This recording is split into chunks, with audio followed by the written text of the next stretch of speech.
আপনাদের ন্যায্য অধিকারটা কি? ন্যায্য অধিকার কি আমাদের? আপনারা কি কি কি দাবি নিয়ে এখানে দাঁড়াইছেন? আমাদের দাবি হলো, সেটা আমি বলতে পারি না, দুঃখিত ভাই। আপনারা শাহবাগের সড়ক অবরোধ করে দাঁড়িয়ে আছেন অথচ আপনারা জানেন না। এটা আমাদের এখনো বলা হয়নি। আমাদের একটাই দাবি, আমরা আমাদের যে ন্যায্য অধিকার, এই অধিকারের জন্য আমরা কেন শাহবাগের বলেছেন, আপনি তো বলেছেন শাহবাগের মোড় কেন আমরা ঘিরে করে বা কেন উদ্ধার করে আসি, কেন আমরা এসব করতেছি? আমাদের ন্যায্য অধিকার আমরা চাই, এবং আমি নিজে আহত হয়েছি এবং আমার বোন শহীদ হয়েছে। আমরা আমাদের কার্ড পাইনি এখনো।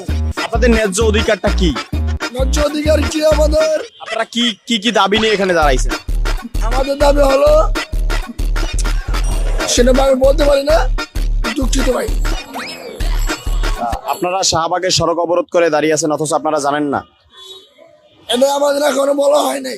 আমাদের একটাই দাবি, আমরা আমাদের যে ন্যায্য অধিকার, এই অধিকারের জন্য আমরা দাবি। সেই অধিকারটা কি? সেই অধিকারটা আমি এখন বলতে পারবো না ভাই, আমি সরি ভাই, আমার খেয়াল নাই, আমি বলতে পারবো না ভাই।